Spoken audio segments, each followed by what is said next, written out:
Four-time #1 best-selling author and former F-18 Top Gun fighter pilot, business consultant and advisor Ed Rush has helped over 340 companies, including multinational, multi-million-dollar corporations, sports teams, Hollywood celebrities, and even one of the contestants on Donald Trump's Apprentice, grow their revenue, eliminate waste, and just have more fun in their business.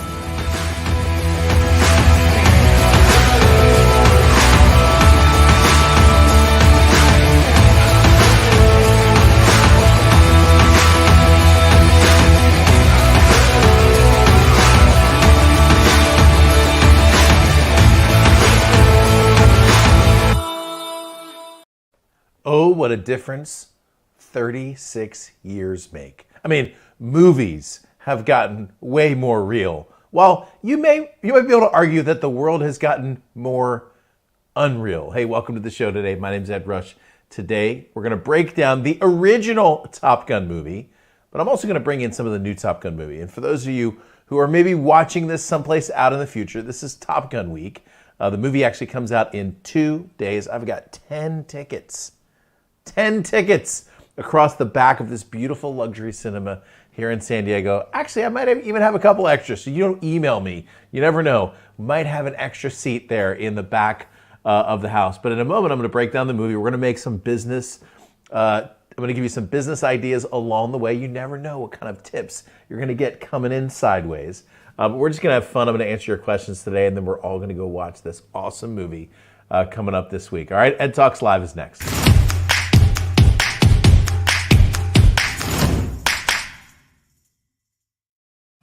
Hey, what's up, party people? My name's Ed Rush, 5-time #1 best-selling author, your host for the most positive place on the planet for insanely implementable ideas. That's Ed Talks, the banner that's sitting right up here right now. Do me a favor, by the way, jump into chat if you're on YouTube. That's typically on the right-hand side. If you're on Facebook, that's going to be below you. LinkedIn, it can bounce all over the place, but it's probably on the right as well. And if you're on another streaming service, come and say hello.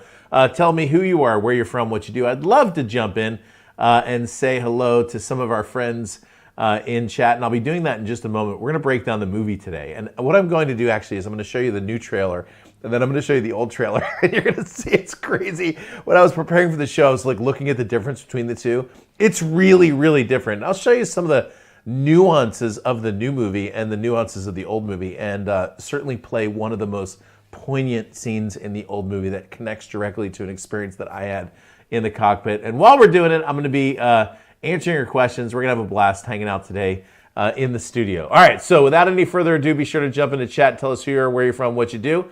In the meantime, let's go in order, in reverse order. What I want to do is show you the old trailer, the new trailer of the new movie, the old trailer from the old movie. Remember, these are 36 years apart. Now, I have to admit, I have not, I had forgotten how long that was ago. And you might experience that when you play that. By the way, I want to say hello to some of us in, some of you in chat. Hang on real quick. We'll just get this thing cranking. So what's up, Renuma? How are you? Good to see you. I was just on an awesome podcast with Renuma and her guest, Jim and John, or her co-host, Jim and John. That'll be releasing here sometime soon. Hey, Charles. It's an interesting question. I guess I'll cover this while we're getting ready to go into the trailers. I miss the action part of the flying, but not that much, actually. I love what I do. So when I was playing baseball in college, I loved playing baseball in college. When I was flying fighters, I love flying fighters. When I get out and started writing books and speaking, I love doing that too. So I don't miss it that much because I really enjoy the thing that I'm doing right now, if that makes sense. So hey, what's up, Tim? Good to see you as well. Glad to be here. A&P IA from Waynesville, Ohio. Congratulations on your ratings, by the way. Awesome. Welcome, hello, Ed and the fellow Russians. Hello, we already said hello. Hey, what's up, Gina? Good to see you as well. The smoke. I love it. Just finished yesterday's show, he said. Hey, what's up, Jim Humphreys? It's going to be a blast. And so let's get cranking. So the first step is the new trailer, which I thought is just so much fun to watch. And then I'm going to play the old trailer, and we're going to do like we used to do back in school, which is to compare and contrast. All right, check it out. In 3, 2, 1.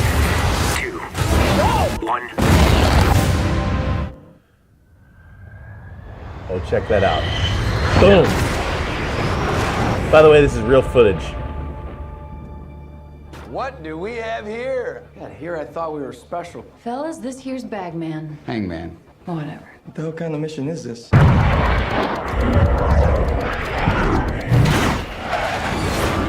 Everyone here is the best there is. Who the hell are they gonna get to teach us?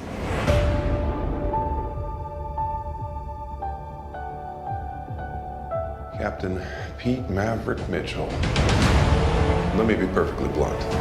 You are not my first choice. You are here at the request of Admiral Kazansky, AKA Iceman. He seems to think that you have something left to offer the Navy. What that is, I can't imagine. With all due respect, sir, I'm not a teacher. Just want to manage expectations. What the hell? Good morning, aviators. This is your captain speaking. And we're off. Here we go. In 3, 2, 1.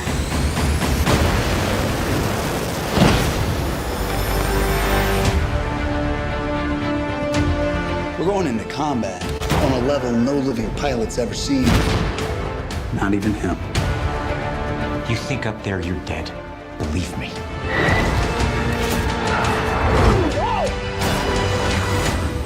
My dad believed in you. I'm not gonna make the same mistake.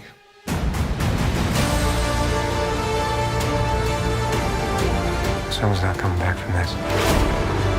Those are your pilots. Anything happens to them.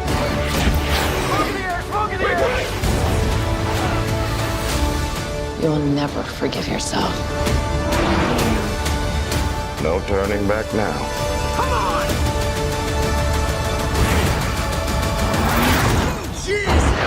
Having any fun yet?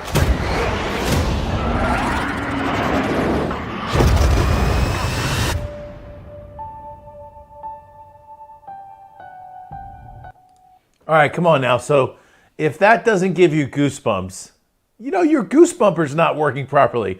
And for those of you who were with me yesterday, on yesterday's show, I broke down that trailer kind of piece by piece, showed you what was real, what wasn't totally real. And by the way, a lot more of this movie is legit, like real flying, okay? Which I give them a lot of credit for. They got the pilots they got the actors and actresses in the back seat of the F-18 adjusting their own camera. And I don't know if they're actually doing the dialogue in the airplane. But, all right, so that was the new one, okay? So I broke that fully down yesterday. We might talk a little bit about it today if you have any questions. But here's the old one. You might remember this movie.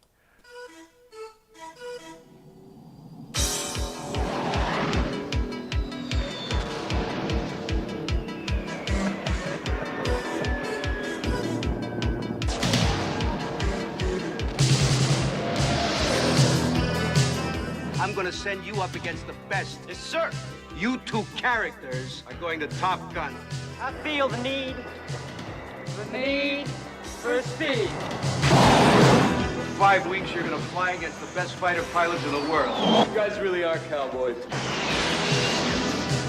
I don't like you because you're unsafe. That's right. I am dangerous.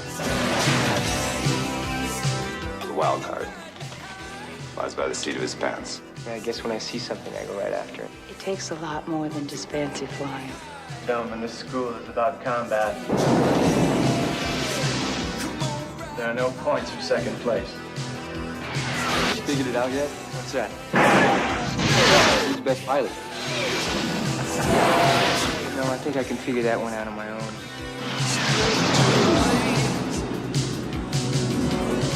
Tom Cruise, Kelly McGillis. Top Gun. I don't know why. I think that is so funny. In my mind, that movie is a lot more modern than it was actually in that trailer. I'm going to hit a couple points in the trailer, but before I do that, make sure that you jump into chat. Tell us who you are, where you're from, what you do. Tim says, oorah. By the way, John Roney's in the house. What's up, John? Top Gun Maverick pre-screen tonight at 7. Man, you got tickets before I did. There are no points, John says, for second place. Man, we need to reconnect, brother. I got an event coming this July, John. Come and see us in Bend, Oregon, man.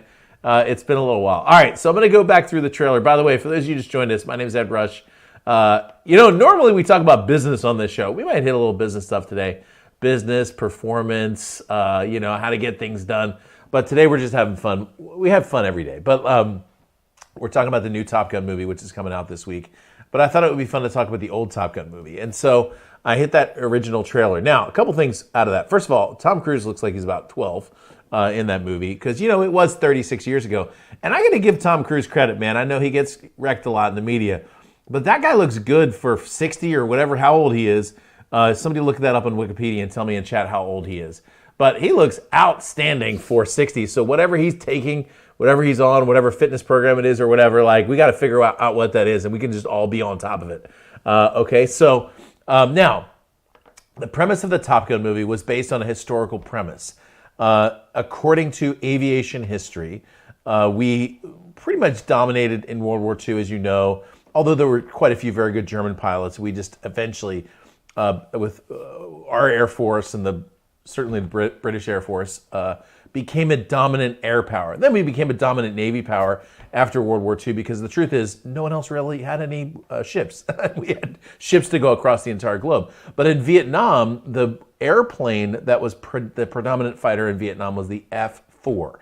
The F-4 was designed to fly high and fly fast to intercept Russian bombers that may be dropping nuclear bombs on America. So it was not designed to be a dogfighting airplane. And because of that, they took the gun out. They created these long-range missiles.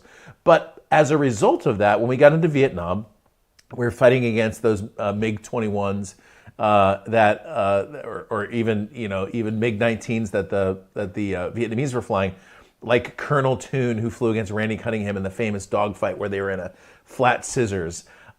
In those particular engagements, the pilots were not as successful in Vietnam as they should have been because they were too reliant on their missiles and not able to fight accurate dogfighting. Now, there were some incredible pilots that flew during that time, but we lost quite a few pilots as well. As you know, there were a lot of pilots that were in the Hanoi Hilton, and some of those were because they got shot down. So they created the Top Gun school, and you can remember if you've seen the beginning of the movie, I'll show you this little clip right here, but see that little beginning of the clip where it says in March 3rd, 1969, the United States established the elite school for Top Gun. The top 1% of its pilots, its purpose was to teach the lost art of aerial combat and to ensure that a handful of men who graduated were the best fighter pilots in the world. They succeeded. Today, the Navy calls it Fighter Weapons School. The Flyers call it... Maybe I should stop.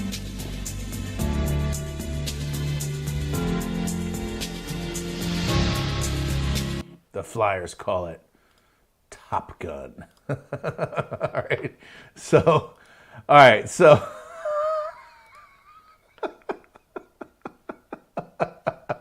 All right, Ricky Breslin's in the house. I'm laughing because for those of you who are on YouTube, we just had a spam drop. We blocked that person within seconds, by the way. That's because our fingers are really fast. All right, so Ricky Breslin's in the house, my man from Las Vegas, Nevada, husband of one of the greatest communicators of all time, Marquetta Breslin. And for those of you coming to Bend, Oregon for God Talks Live this summer, you're going to get to hear from Marquetta, so make sure you come to that event. Tom Cruise is 59, y'all.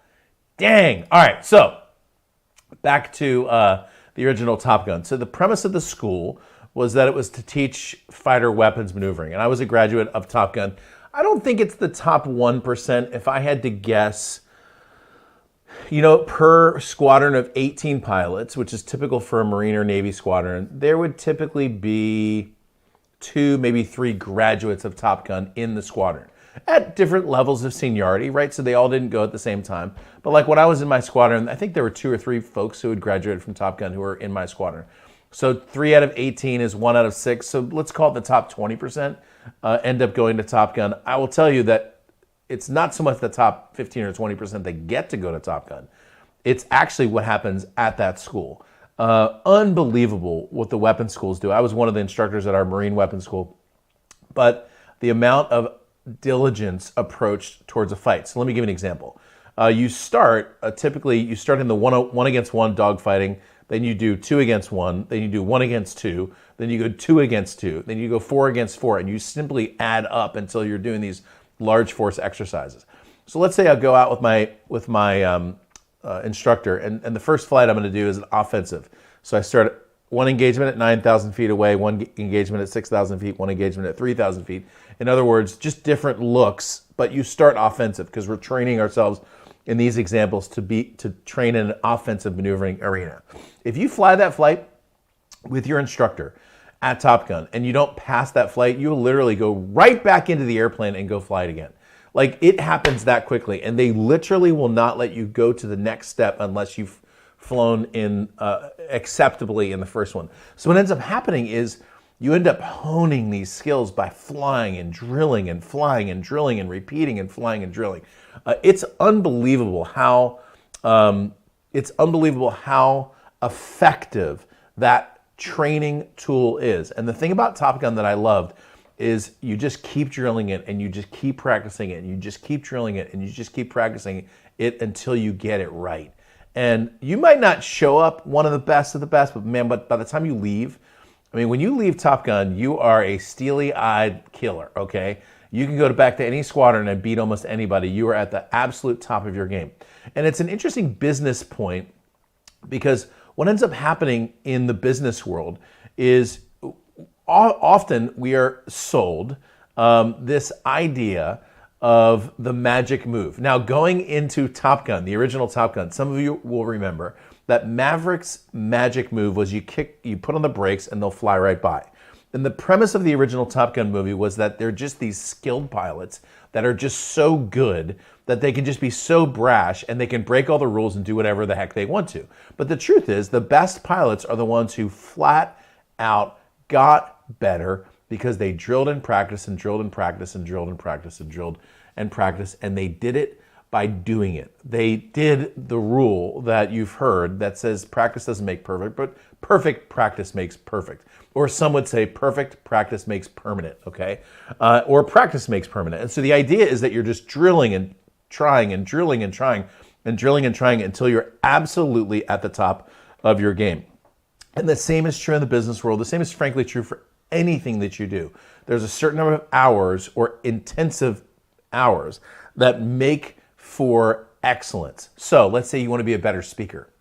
You want to be able to stand up on stage and move an audience to action and emotion. Well, there certainly are shortcuts. You can learn from people who've been there, done that, still doing it. That will give you a shortcut, but there is no substitute for getting your butt up on stage and working it out, baby. Working it out. And maybe that first time is a little uncomfortable. Maybe the second time's a little bit better. Maybe the first time some jokes don't land the way that you want them to. You know, like welcome to the club. But eventually you're going to get better and you're going to get better. By the way, I wasn't planning on talking about this, but in this summer in August, I'm doing a live version of Top Gun Speaker. That's my training to show people how to become better communicators and how to make money from the speaking art if you want to do that. Okay, so by the way, jump into chat if you just joined us. My name's Ed Rush. This is breaking down the original Top Gun movie. We're just talking about the movie. We're having some fun, a little bit of fun today as well. Before I do that, I want to say hello to a couple of folks. This is another quote from the movie. If you screw up this much, you'll be flying a cargo plane full of rubber dog blank out of Hong Kong. This is so good. What's up, Reggie? Good to see you as well. Thanks, Robert. I appreciate what you just said. By the way, I want to share this. I actually have a behind the scenes clip of how they actually created, like really created this, the original or the new Top Gun movie. I want to show this to you. If I can find this, hang on a second. Let's, let me just pull this guy up. Oh, I got to pull it up. It's over on Instagram. I'll get it for you in a second while I'm playing this next clip. But let's take a look at the original trailer. Actually, let's take a look at a couple of scenes from the old Top Gun, and we'll talk about the difference between the flying then and the flying now. Okay, why don't we do that now? Let's see if we can have a little fun with them.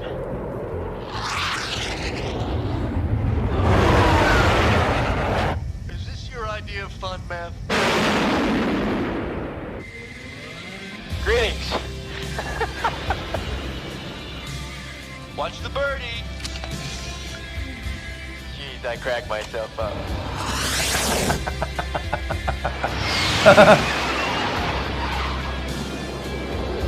This is a great shot, Mav. I should be a photographer. Cougar.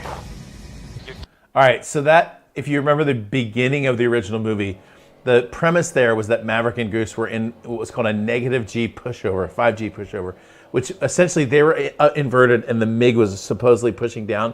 You would never be able, by the way, to maintain the formation on that maneuver going down. It's a little bit unrealistic on that first clip. Let's keep watching. Clear, big one's bugged out. You always go home with the hot. All right, this is the scene. I'm going to fast forward through the scene. You've seen this before. This is Great Balls of Fire. And by the way, for those of you who are in the Top Gun Mastermind, typically once a year we will go tour an aircraft carrier here in San Diego and go to the Top Gun bar for dinner and kind of more importantly, drinks. All right, now, this is the scene. You'll remember where Charlie comes in to teach. This is where Maverick realizes that the girl he just hit on the night before is actually his instructor. By the way, we do have instructors that come in that are not pilots, but if they're teaching dogfighting maneuvers, 100% of the time the instructors are pilots, okay? There's just like something about having been there and done that. The folks that we have that come in often that teach us that are civilians are maybe missile experts or maybe experts on the country or the enemy that we may be facing in a particular engagement. All right? So let's fast forward to another scene inside of Top Gun here. Let's watch this one. The jets you are flying against are smaller, faster, and more maneuverable, just like the enemy MiG. The clock is ticking. The airplane that's coming by right here is an A4. One of the early vintage Vietnam era airplanes, took us all the way into the 80s. I was one of the last of the A4 pilots. I flew it in training and ended up actually with over 100 hours in the A4, which is so cool, having been able to fly this really fun vintage. And as of now, we are keeping score. It's a very highly maneuverable airplane. They were right about it's being maneuverable and very fast. Now, when you're watching this dogfight, it's kind of interesting the way the dogfights were depicted in this movie. It's unbelievably complicated to be able to film, properly depict what actually happens in a dogfight. So what you have are these airplanes that are essentially turning in front of each other. You would never have that in combat. In combat, if you were turning this way and all of a sudden you decided to turn this way, you would get your cockpit shot full of BBs. The idea is you're going to turn even harder this way to try to get someone to make a mistake going in the opposite direction. Show me what you got, kid. I lost him. I'm looking. I got him. He's on our tail, coming hard. Yeah. Okay, another thing about this clip that might be a slightly unrealistic is the altitude. So when we fly in training, we have what's called a hard deck. You'll remember that term actually from the movie. The hard deck is typically 5,000 feet above the highest terrain. So if you're flying in an area where there's mountains that go up to 5,000 feet, your hard deck's gonna be at 10,000 feet. And then we have what's called a soft deck, which is 5,000 feet above that, where maneuverability is somewhat restricted. The idea there is you don't wanna be flying a dogfight, turn around, try to look at your enemy aircraft and fly into the ground in training. In combat, there's no hard deck except for the ground. Oh, what's up, man? Is that Dolly? My good friend Dolly Lama. Wow, good to see you, buddy. Thank you for joining us. That's so cool, man. Good to see you, bud. So, I got him. Here we go.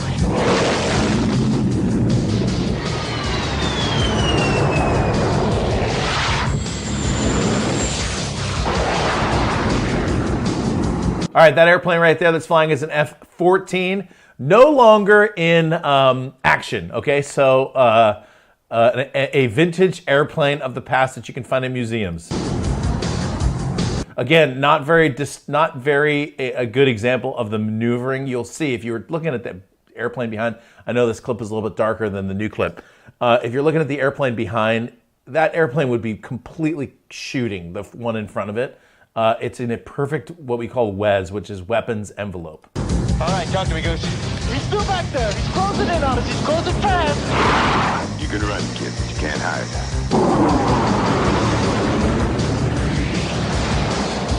Jester, see if I can give you a run for your money here. Okay, now Maverick would typically be looking out the back of his cockpit, not forward. Again, there's unrealistic maneuvering. That's probably about a G.5. If they're actually flying in combat, we're talking more like 5, 6, 7. Makes for a good movie, though. What's the mountains?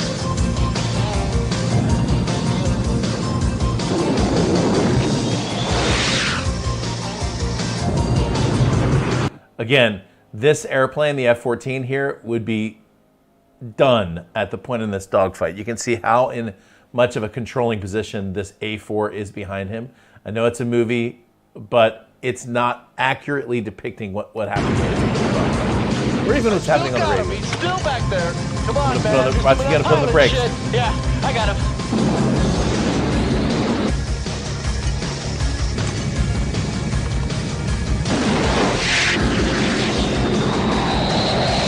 Come on, bring it right. Dudes, I've had about enough of this shit. When you hit the brakes, he'll fly right by. You're mine.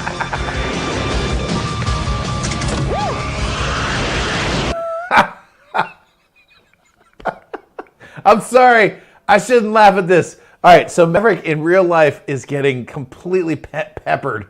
Completely peppered. He would have, in simulated training, taken about 27 missiles and 500 rounds of 20 millimeter gun, and pretty much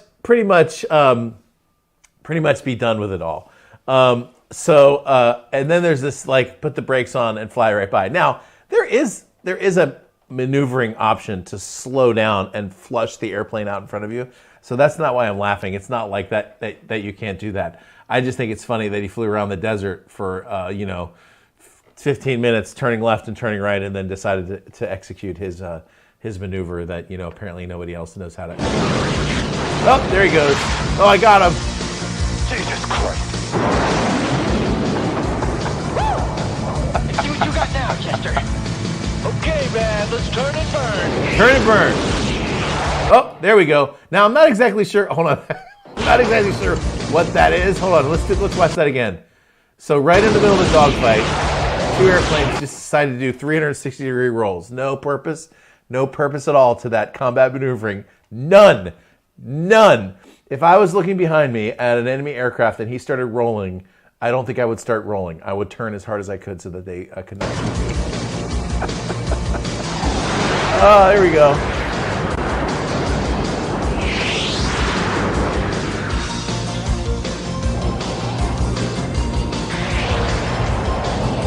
Uh-oh. He's going vertical. Going ballistic. We're going ballistic, man. Go get him. That's not a real term. That's not a real term. All right, so nobody says going ballistic. I mean, maybe they do in the Air Force. I'm just kidding. For those of you in the Air Force. All right, keep going. Here we go. Uh-oh.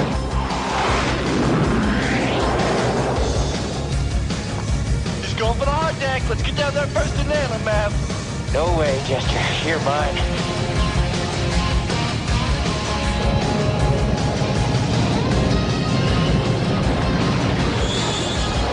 Again, there's no good combat reason for a maneuver like this. You would just point your nose at the airplane.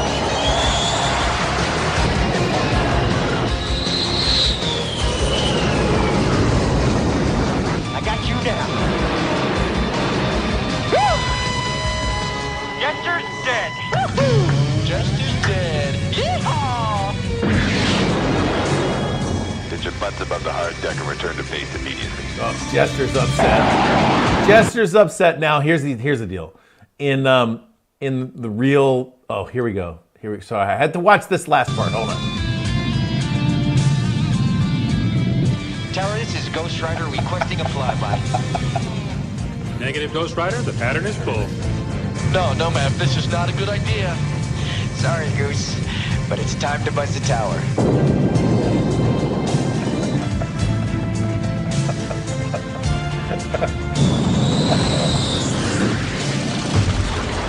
Oh, he spilled his coffee. Damn son of a bitch. Oh, little roll. All right, so listen. You do that. You do that move right there. The tower, sorry, the pattern's full. You come flying through anyway. If you don't kill yourself by flying into 3 other airplanes, you will immediately lose your wings and never fly again. Just so you know how it works in the real world. By the way, I want to show you also how it works in the real world. This is important. Really, really. This is about as accurate. And I did find there's a clip of how they created this movie. It is as accurate of a depiction as I've seen. Check this out. This is on Instagram. This is the stock market 2022. Check it out. And take off. And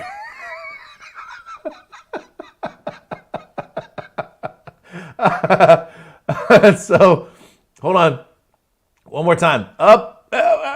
Oh, and you know, it took him like a year to build his RC airplane and hit his camera all ready to go. He was ready to film his first takeoff. And you want to see that one again? Hold on. Let's do that one more time. Here we go. It took him a year to build his remote control air. This is as accurate of a flying analogy as you can get. And here we go. And down. I don't know why I think that's so funny. Oh, man. Oh, hey, Tim. David said, I was an F-18 introduction team back in 81, retired F-14s, avionics maintenance chief, been to Fallon many times. Yeah, Fallon is where Top Gun is now. When I got to the Marine Corps I got to Miramar in 99, and in 1999, Miramar was turning from Naval Air Station Miramar to Marine Corps Air Station Miramar, and the fiscal year changes over at the end of September, so September 30th to October 1st is when the fiscal year, I kid you not, I drove off that base, all the signs were blue, it said like Michener Boulevard and Nimitz Highway, and the next morning driving in, all the signs were red, and it was like Pappy Boyington Way. The Marine Corps literally flipped the base over in a single day. It was crazy. All right, so anyway, back to the movie. By the way, I'm going to take your questions, so if you have any questions about the new movie, the old movie, we're just having fun talking about Top Gun right now. I'm going to show you one more scene, and it's a little bit of a longer scene. It's the one you're probably familiar with, where it's the dogfight where Maverick and Goose end up in a flat spin. We'll talk a little bit about that, and then I'll take your questions and we'll wrap up the show. Here's another clip for you. By the way, I should say this. For those of you who just joined us, my name is Ed Rush. We're breaking down the original Top Gun movie, but in preparation for the old, watching the old in preparation for the new, because the new movie comes out this week. I've got tickets. 10 tickets, baby! Friday at the Luxury Cinema here in San Diego. Let's watch this clip. Okay, gentlemen, this is Hop 31. 2 weeks to graduation. Top Gun trophy still up for grabs, so every point counts. By the way, there's no Top Gun trophy, just so you know. In fact, there's not even a first place finisher. Now, by the time you're done, most people know who finished well and who finished in the top, but there's no points or anything like that.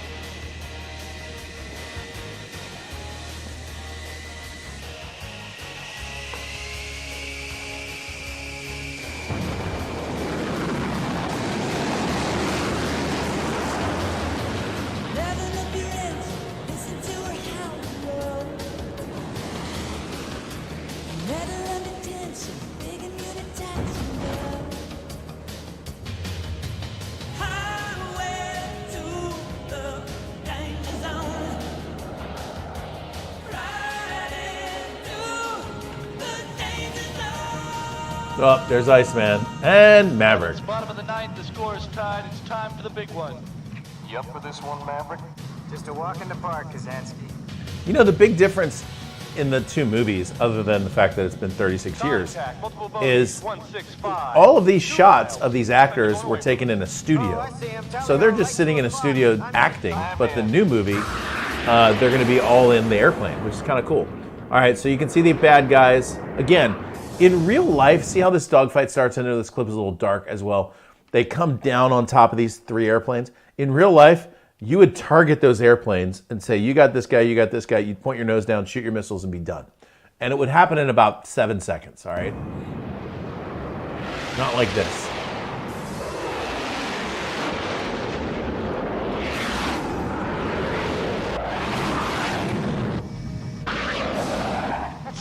bitch cut me off.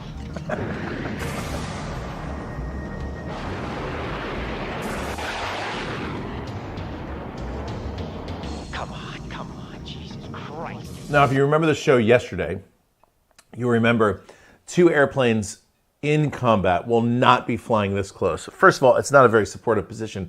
Second, you both can get shot by the same person. So it doesn't make sense to fly like 7 feet away from another airplane when you could be way out here pointing your nose at this bad guy and shooting him. The second thing about this shot is these 2 airplanes are actually way too close to the enemy aircraft that they're fighting. Normally you want to be back farther, about maybe 1,500, 2,000 feet or so, to really be able to use all your weapon systems appropriately. So, all right. What happened? Something happened on YouTube? Ed's been grounded. Did the clip just go away? Oh, bummer. All right.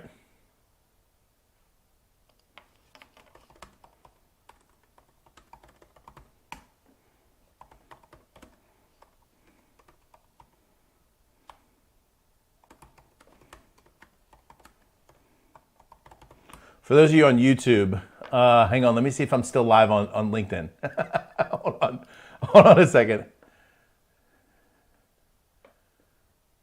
All right, here we go. Yep, all right, cool. Hang on, I'm gonna give you a link over to LinkedIn. Hey, here we go. For those of you on YouTube, hang on, let me see if I'm still live on LinkedIn. Hold on a second. Here we go. Yep. All right. Cool. Hang on. I'm gonna give you a link over to LinkedIn. Hey, here we go.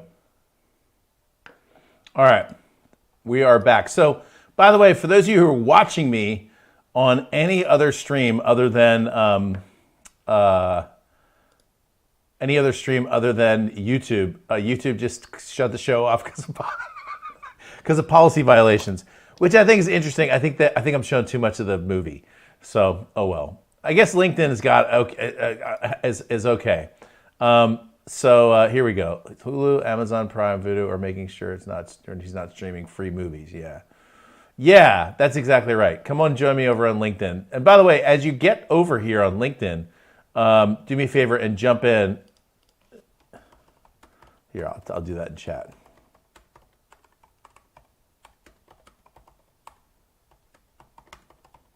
There you go. Boom. Jump in and say hello. All right, back to, yeah, there we go. Everybody just joined us. I love it. I love it. And if you're on LinkedIn the whole time, you're in the right place. All right, back to the stream. Let's go and watch more of the movie. Come on, Ice. Get the hell out of there. I can't get the angle. I'm too close for missiles. All right, so I'm going to move a little bit forward on this one.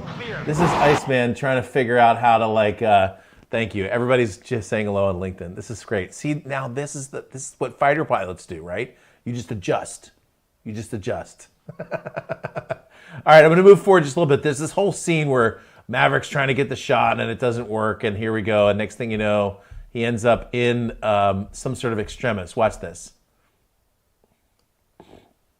Got him. Come on, Ice, get the hell out of there. Let's do it, Mav. Ice, come off high right. I'm in. 5 more seconds. Come off high right, Ice. You should need 5 more seconds if you're that close to another airplane. Just shoot him. I'm in. I'm off. Shit. He's off. We're in his jet wash. Oh, shit.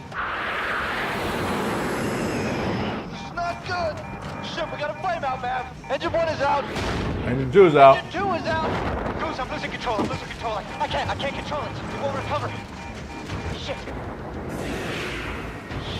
Come on up, Mav. We're out of control. This is not good. This is not good. Mayday, mayday. Mav's in trouble. He's in a flat spin. He's heading out to sea. Altitude 8,000. 7,000. 6. We're at 6, Mav. I'm head forward, Goose. I can't reach the ejection handle. Goose, you're gonna have to punch us out. I can't reach the ejection handle. Eject. I'm trying. Eject. Watch the canopy. All right. So This is the scene where Goose goes into the canopy and, he ends up not an actor in the movie anymore. So a couple things in that scene. First of all, I already talked a little bit about the difference between where you would actually be flying. As the airplane's going down, so you'll know they're in this spin, there is an altitude every pilot has, which is essentially a minimum eject altitude. In the F-18, that's 6,000 feet. So if you are still out of control at a certain altitude, it is absolutely mandatory for you to eject. Second thing is, the ejection handle is extremely easy to reach, even in an F-14. The F-14 did have pullover curtains. The pilots would often, more than likely, there's a center, it's literally like right in your crotch. There's a handle that you can pull that will simply eject your seat. That puts you in a much better position. By the way, your hands being as close to your body as possible is important because as you come out, you'll have what are called flail injuries, where your arm will literally like break as you hit the wind stream. So ideally, your hands are nice and tight. That's why the new airplanes only have a single ejection handle, which is most of the time directly in between your legs. The second thing, so I said that about Maverick not being able to reach the handle. The other thing that's really important is every pilot, doesn't matter what airplane they fly, has a procedure that they use, that they learn from heart, from memory. When I went into a brief with a senior instructor, or when I was a senior instructor, the person doing the brief will typically ask the youngest pilot or backseater to execute their out-of-control flight procedure. In the F-18, it was controls release, speed off rudder, speed brake in. If still out of control, throttles, idle, altitude, AOA, airspeed, and yaw rate check. When recovery indicated by AOA and yaw rate tones removed, side forces subsided, airspeed accelerating above 180 knots, recover, passing 6,000 feet AGL, dive recovery not initiated, eject. That's the procedure from memory. Like, I haven't flown the F-18 since 2006, and it's like still stuck in my head because we would memorize it over and over and over and repeat it over and over and over again. So in real life, when an airplane is out of control, the pilot will immediately start through the procedure.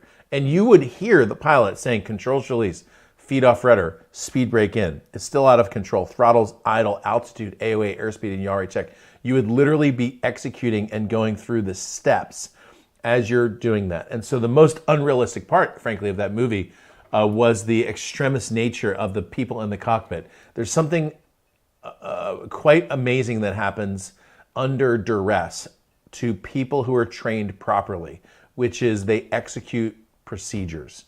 And so the biggest delta in the movie, really, the biggest difference in the movie between that and real life is in that circumstance, the pilot would immediately go through the procedure. And if the procedure was not working, the pilot would eject at 6,000 feet or the backseater would eject at 6,000 feet. By the way, I had a roommate of mine, one of my best friends in growing up as a pilot.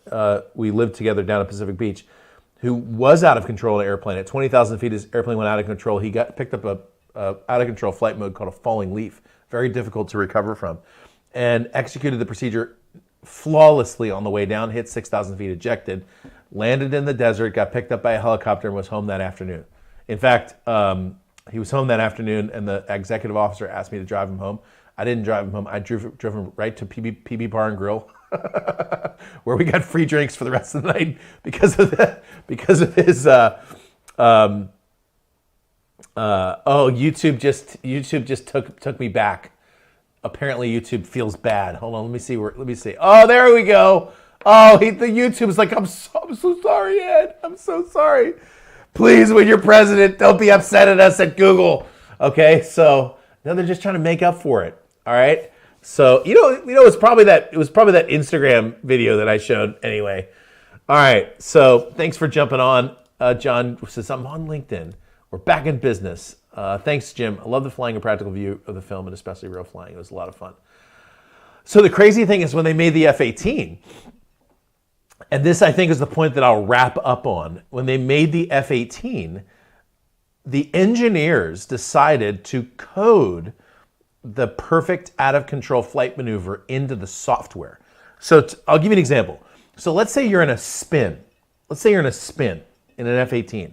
A spin is caused by an airplane that is essentially stalling, too high of an angle of attack, while at the same time massive yaw. So essentially your wings, there's no airspeed coming across the wings. It's hitting the bottom of the wings, and you're turning fairly aggressively.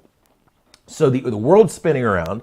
I've been in these before. The world's spinning around and the airplane is unmaneuverable, okay? So the recovery procedure for a spin, let's say I'm spinning to the right, okay? The recovery procedure for a spin is to push the stick full forward. The idea there is to break the extra angle of attack on the airplane if you can. And while you push the stick full forward, to kick the rudder fully to the opposite direction of the spin. So if I'm going right, I'm going to push full forward with my left foot, full forward with the stick, okay? The idea is to break the yaw to the right while at the same time break the stall of the wing. But here's the crazy thing about the spin maneuver. If you, let's say you have the stick full forward and full left rudder, if the airplane comes back out of the spin, and it'll happen sometimes quite violently, boom, boom, you'll feel the airplane come back into alignment. If you keep the rudder to the left and you keep the stick to where it's supposed to go, you actually risk going back into a spin in the opposite direction. So you could actually be spinning right, boom, bring it back into the opposite direction, which, as you know, falling to the ground at 20,000 feet per minute, which is typically what you'll get in a spin, massive descent rates, it's a pretty major problem. And so pilots would break their spin to the right, push the airplane right back into a spin to the left. So the engineers sat down and said, well, why don't we fix that problem? And why don't we code the recovery for the spin into the software of the F-18 so the pilot doesn't have to do it. So check it out. If the airplane gets into that circumstance, when the pilot releases the controls, the first step you heard me say, controls, release, feet off rudder, speed brake in. If the pilot releases the controls, when the pilot is supposed to release the controls, what ends up happening is the computer software picks up and executes the perfect recovery. For the pilot, literally, the fly-by-wire system does all that stuff in a perfect timing for the pilot. Now, I find that super interesting, that the software can do a better job than the brain of the pilot simply sitting in the cockpit.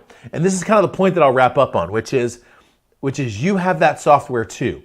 So you've got a conscious mind, a subconscious mind, and what I call a superconscious mind. Superconscious is your connection to the divine. To the divine. The conscious mind is what you're watching me with right now, and your subconscious mind is working in the background, creating a future for you, depending on what you put in the subconscious mind, good, bad, or indifferent, okay? So the event that I've mentioned a couple times during this show that I've got coming this summer is a brain training event to show you how to properly code your mind for the kind of success that you want. If you haven't made the kind of money that you want, if you don't have the kind of following that you want, if you don't have the kind of relationships or health or fitness or dieting or whatever it is that you want, if it's not working for you, there's a reason it's not working for you, and typically that's up in your brain. So the idea is to recode your brain, and I know no better way to do it than to connect to divine intelligence, hear from God what's true about you, and code your mind appropriately.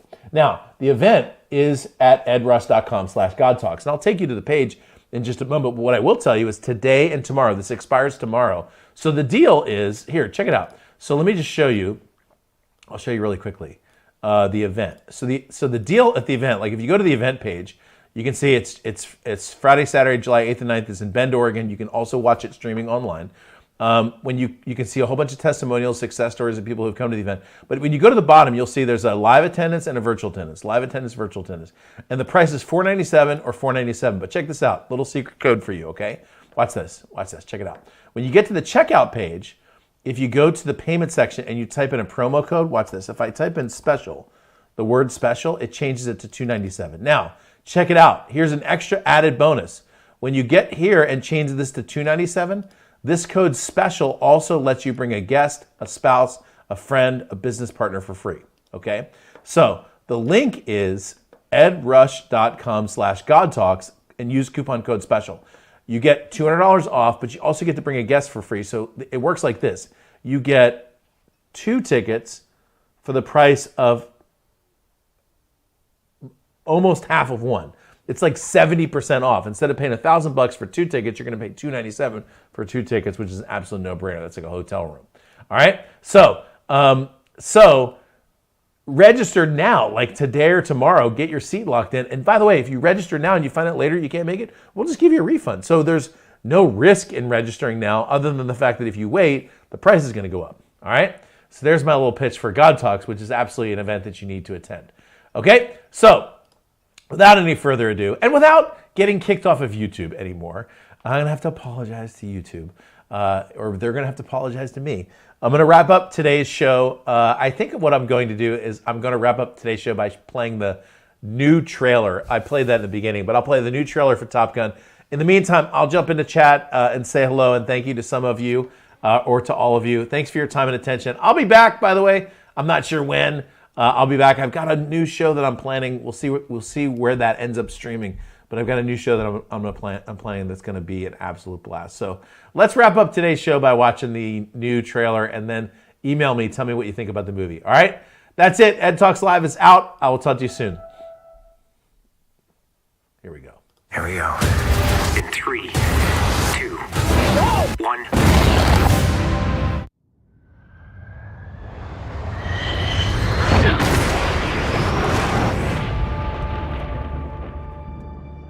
What do we have here? God, here I thought we were special. Fellas, this here's Bagman. Hangman. Whatever. What the hell kind of mission is this?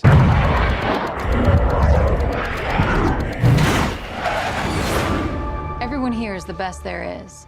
Who the hell are they gonna get to teach us?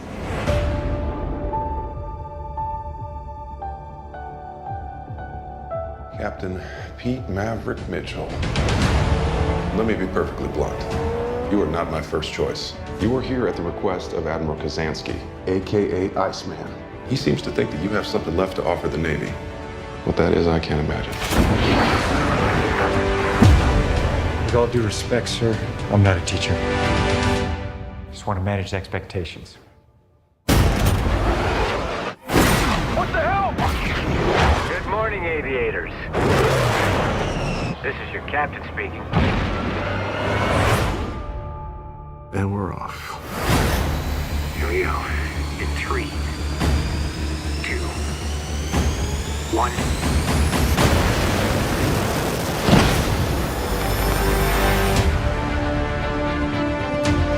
We're going into combat on a level no living pilot's ever seen. Not even him. You think up there you're dead. Believe me.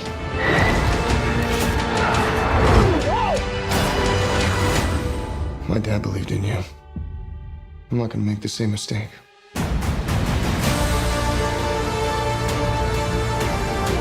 Someone's not coming back from this. Those are your pilots. Anything happens to them. Smoke in the air! You'll never forgive yourself. No turning back now. Come on!